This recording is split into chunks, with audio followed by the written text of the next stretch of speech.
നമ്മുടെ പ്ലാൻ ആദ്യ നിമിഷം തന്നെ പാളി.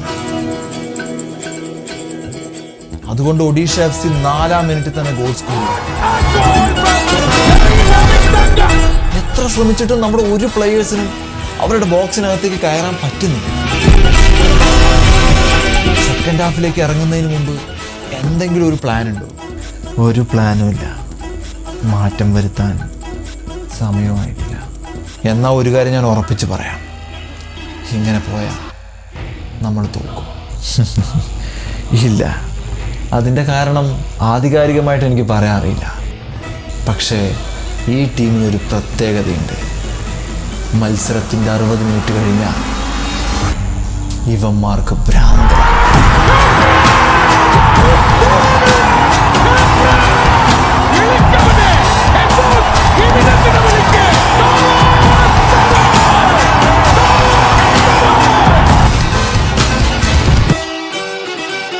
ദുരന്തപൂർണമായ അവസ്ഥയിൽ നിന്ന് പ്രതീക്ഷകൾ വിതറുന്ന വിജയം. തോറ്റു നിന്നിടത്ത് നിന്ന് പൊരുതി കയറി തിരിച്ചടിച്ച് പിടിച്ചടക്കിയ വിജയം. ഒഡീഷ FCക്കെതിരെ കൊച്ചിയിൽ 3-2 കേരള ബ്ലാസ്റ്റേഴ്സിന്റെ ആവേശ വിജയം. നമസ്കാരം എവർക്കും ഡോൺ ചാനലിലേക്ക് വീണ്ടും സ്വാഗതം. മത്സരം പൂർണ്ണമായി ഡോമിനേറ്റ് ചെയ്ത് കളിക്കുന്ന കേരള ബ്ലാസ്റ്റേഴ്സിനെ നമുക്ക് തുടക്കം മുതൽ തന്നെ കാണാൻ സാധിച്ചു. പ്രത്യേകിച്ച് ഈ ഒരു മത്സരത്തിൽ ഒഡീഷ FC അവരുടെ സാധാരണ അറ്റാക്കിംഗ് ശൈലി ഉപയോഗിച്ചിരുന്നില്ല എന്നത് തന്നെയാണ് വാസ്തവം. മത്സരത്തിന്റെ 4-ാം മിനിറ്റിൽ തന്നെ പ്രീതം കോട്ടാലിന്റെ യൂഷ്വൽ ഡിഫൻസീവ് എറർ മുതലാക്കി ജെറി ഒഡീഷ FCക്ക് വേണ്ടി ആദ്യ ഗോൾ നേടി. ഒഡീഷ FCക്ക് അതൊരു ബോണസ് ഗോൾ ആയിട്ട് വേണം കൺസിഡർ ചെയ്യാൻ. കാരണം ഈ ഒരു മത്സരത്തെ അവർ ഒരു ഡിഫൻസീവ് ഗെയിമിലാണ് അപ്രോച്ച് ചെയ്തിട്ടുള്ളത്. മത്സരത്തിലുടനീളം അവരുടെ ഡിഫൻസ് സ്ട്രോങ് ആക്കാനാണ് ഒഡീഷ FC കൂടുതലായിട്ടും കോൺസെൻട്രേറ്റ് ചെയ്തിട്ടുള്ളത്. ലീഡ് നേടിയ ശേഷം ഒഡീഷ FC ബ്ലാസ്റ്റേഴ്സിനെ പൂർണ്ണമായിട്ടും അറ്റാക്ക് ചെയ്യാൻ അനുവദിച്ചു. അങ്ങനെ ഒരു ഗെയിമിംഗ് സ്റ്റൈലിലേക്ക് ഒഡീഷ FCയെ ഫോഴ്സ് ചെയ്യാനുള്ള കാരണം അവരുടെ പ്ലേയേഴ്സിന്റെ അവൈലബിലിറ്റി തന്നെ ആയിരിക്കണം. പ്രധാന പല താരങ്ങളും ഒഡീഷ FCയുടെ ലൈനപ്പിൽ ഇല്ലായിരുന്നു. അതുകൊണ്ട് തന്നെ ബ്ലാസ്റ്റേഴ്സിന്റെ അറ്റാക്കിങ്ങിനെ ചെറുത്ത് നിൽക്കുക എന്നത് തന്നെയായിരുന്നു ഒഡീഷ FCയുടെ ഏക വഴി. അതിനായി ഒഡീഷ FC ആദ്യഘട്ടത്തിൽ ഡിഫൻസിലെ ഇരു വിങ്ങുകളും കെട്ടിയടച്ചു. കോറു സിംഗിനും നോവ സൊദോയ്ക്കും ആദ്യഘട്ടത്തിൽ അകത്തേക്ക് കയറി പോകാൻ ഒരു തരത്തിലും ഒഡീഷ FC ഡിഫൻസ് അനുവദിച്ചേയില്ല. ആദ്യ പകുതി ഗോൾ കണ്ടെത്താനായിട്ട് കിണഞ്ഞ് പരിശ്രമിക്കുന്ന ബ്ലാസ്റ്റേഴ്സിനെ കണ്ടിട്ട് ദയനീയമായ ഒരു അവസ്ഥയാണ് തോന്നിയത്. പക്ഷേ രണ്ടാം പകുതിയാണ് മത്സരം ഒരു ത്രില്ലർ സ്വഭാവം എടുക്കുന്നത്. മത്സരത്തിന്റെ 60-ാം മിനിറ്റ് ഒഡീഷൻ ഡിഫൻസിനെ കീറി മുറിച്ചുകൊണ്ട് കോറു സിംഗിന്റെ ഒരു ത്രൂ പാസ് വരുന്നു. അതുവരെ അയഞ്ഞു കളിച്ചിരുന്ന പെപ്ര അപ്രതീക്ഷിതമായി ശരവേഗത്തിൽ കുതിക്കുന്നു. ഇന്ത്യൻ മുൻനിര ഗോൾ കീപ്പറായ അമരീന്ദർ സിംഗിനെ സുന്ദരമായി കബളിപ്പിച്ചുകൊണ്ട് പെപ്ര ആ പന്തിനെ വലയിലേക്ക് അയച്ചു.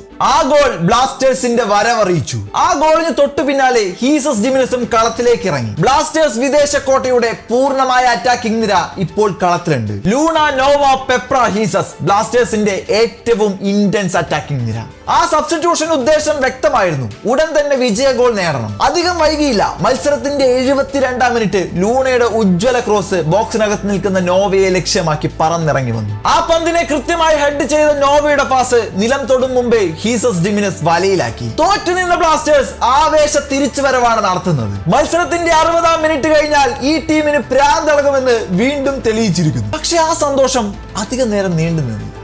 Again a mistake. വീണ്ടും പ്രീതം കോട്ടാലിന്റെ ഒരു ഫൗൾ. ബോക്സിന് പുറത്തുനിന്ന് ഒഡീഷ FCക്ക് അനുകൂലമായ ഒരു ഫ്രീ കിക്ക് വരുന്നു. ഡീഗോ മൊറീഷ്യോ എടുത്ത ആ ഷോട്ട് പോസ്റ്റിലിടിച്ച് തെറിച്ചപ്പോൾ ഭാഗ്യമെന്ന് പറഞ്ഞൊന്ന് ആശ്വസിച്ചു. പക്ഷെ എടുത്ത ആശ്വാസം വിടുമ്പോഴേക്കും ഡിഫ്ലക്റ്റഡ് ആയി വന്ന ഷോട്ട് സാവിയോർ ഗാമ വീണ്ടും ലക്ഷ്യത്തിലേക്ക് അടിക്കുന്നു. And this time a clear mistake from goalkeeper Sachin. പന്തിനെ കയ്യിൽ ഒതുക്കാൻ ശ്രമിക്കാതെ സച്ചിൻ ബോക്സിനകത്തേക്ക് തന്നെ ബൗൺസ് ചെയ്തിരുന്നു. ആ മിസ്റ്റേക്കിനെ കൃത്യമായി വില കൊടുക്കേണ്ടി വന്നു. ഡോറിൽട്ടൺ സമനില ഗോൾ സ്കോർ ചെയ്യുന്നു. കയ്യിൽ കിട്ടിയ മത്സരം വീണ്ടും ഒരു ഇൻഡിവിജ്വൽ എറർ കാരണം നഷ്ടമാകുന്നു എന്ന് കരുതി നിരാശപ്പെട്ടിരിക്കുമ്പോഴാണ് മത്സരത്തിന്റെ ഇഞ്ചുറി ടൈമിൽ അത് സംഭവിക്കുന്നത്. മത്സരത്തിന്റെ തുടക്കം മുതൽ അവസാനം വരെ പരിശ്രമിച്ചുകൊണ്ടേയിരുന്ന നോവ സൊദോയി വൺ ലാസ്റ്റ് ടൈം ബോക്സിനകത്ത് നിന്ന് ഒരു ഷോട്ട് കൂടെ എടുക്കുന്നു. റഹീം അലിയുടെ കാലിൽ തട്ടി ഡിഫ്ലക്റ്റഡ് ആയ ആ ഷോട്ട് ബ്ലാസ്റ്റേഴ്സിന്റെ വിജയ ഗോളായി മാറുന്ന കാഴ്ച അതൊരു ആവേശ കാഴ്ച തന്നെയായിരുന്നു. ഫൈനൽ വിസിലടിക്കുമ്പോൾ കേരള ബ്ലാസ്റ്റേഴ്സ് 3-2 എന്ന സ്കോറിൽ വിജയിക്കുന്നു.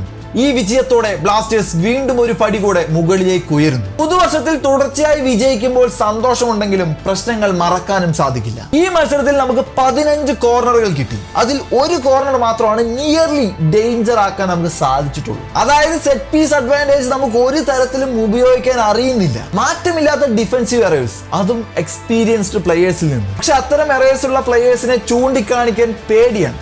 കാരണം മാനേജ്മെന്റ് ബി ലൈക്ക് എന്താ സെൻട്രൽ ബാക്ക് മോശം കളിയാണ് കളിക്കുന്നതെന്ന് നിങ്ങൾക്ക് അഭിപ്രായമുണ്ടോ? നമുക്ക് വിറ്റ് കളയാം. ഇങ്ങനെ മാനേജ്മെന്റ് പറയുമ്പോൾ നമ്മൾ വിചാരിക്കും നല്ല കാര്യം, അപ്പൊ പകരം ആരെ കൊണ്ടുവരും എന്ന ചോദ്യത്തിന് അവർ ഇങ്ങനെ പറയും പകരൊന്നും ഈ സീസണിൽ ആരും ഇല്ല, അത് നമുക്ക് അടുത്ത സീസണിൽ നോക്കാം. ഇതാണ് മാനേജ്മെന്റിന്റെ അവസ്ഥ. ഇന്നും മന്നപ്പട സംഘടിപ്പിച്ച ഒരു പ്രതിഷേധ റാലി പോലീസുകാർ തടഞ്ഞു. അതായത് പബ്ലിക്ലി ഒരു ക്രിറ്റിക്സ് നേരിടാൻ മാനേജ്മെന്റിന് സാധിക്കുന്നില്ല. ഈ മത്സരത്തിന്റെ വിജയശേഷം പലരും ചിന്തിക്കുന്നുണ്ടാവും, ഇപ്പൊ നമ്മൾ നന്നായി കളിക്കുന്നുണ്ട്, നമ്മുടെ ടീം സെറ്റായി വരുന്നുണ്ട്, ഇപ്പോഴുള്ള സമയത്താണ് നമ്മൾ കൃത്യമായിട്ട് ടീമിനെ സപ്പോർട്ട് ചെയ്യേണ്ടത്, പ്രൊട്ടസ്റ്റ് ഒക്കെ ഒഴിവാക്കുക എന്നൊക്കെ ചിന്തിക്കുന്നവരോട് ഒരു കാര്യം പറയാനുണ്ട്. Bro don't be blind. ഇവിടെ പ്ലേയേഴ്സിനെതിരെ ആരും പ്രതിഷേധിക്കുന്നില്ല. ഈ ട്രാൻസ്ഫർ വിൻഡോ തുറന്നിട്ട് ഇത്ര ദിവസമായിട്ടും ഒരു സൈനിങ് പോലും ബ്ലാസ്റ്റേഴ്സ് നടത്തിയിട്ടില്ല. മറിച്ച് വിറ്റൊഴിപ്പിക്കൽ സുഖമായിട്ട് നടന്നിട്ടുണ്ട്. 2 കളി ജയിച്ചു എന്ന് വെച്ചിട്ട് ഈ കാര്യങ്ങളൊക്കെ മറന്നു പോകുന്നത് എങ്ങനെയാണ്? ഈ സീസണിൽ തന്നെ നമ്മൾ വിൻ ചെയ്യാൻ കേപ്പബിൾ ആണ്. പക്ഷെ അതിന് അഡീഷണൽ ഇൻപുട്ടുകൾ അത്യാവശ്യമാണ്. എന്നാൽ ആ ട്രാൻസ്ഫറുകൾ ഈ കൃത്യമായ സമയത്ത് ചെയ്യാതിരുന്നു കഴിഞ്ഞാൽ വലിയ ടീമുകളോട് നമ്മൾ തോറ്റ് പുറത്തു പോകും. അതുകൊണ്ട് മാറ്റം വരുന്നത് വരെ ശബ്ദം ഉയർത്തുക തന്നെ വേണം. സോ എന്തായാലും ബ്ലാസ്റ്റേഴ്സിന്റെ അടുത്ത മത്സരം കരുത്തരായ നോർത്ത് ഈസ്റ്റ് യുണൈറ്റഡിനെതിരെയാണ്. സോ ഈ ഒരു ചെറിയ സമയത്തിനുള്ളിൽ ബ്ലാസ്റ്റേഴ്സ് ഈ ഒരു ഹോം മത്സരത്തിൽ എങ്ങനെ നോർത്ത് ഈസ്റ്റിനെ നേരിടും എന്നുള്ളത് നമുക്ക് കാത്തിരുന്ന് കാണാം. അതിന് മുമ്പ് ഈ ഒരു മത്സരവുമായി ബന്ധപ്പെട്ട് നിങ്ങളുടെ വീഡിയോ തീർച്ചയായും കമന്റ് ചെയ്യാൻ മറക്കരുത്. ഇഷ്ടപ്പെട്ടു കഴിഞ്ഞാൽ ലൈക്ക് ചെയ്യാനും ഷെയർ ചെയ്യാനും സബ്സ്ക്രൈബ് ആക്കരുത്. അപ്പോൾ മറ്റൊരു മത്സരം ബൈ.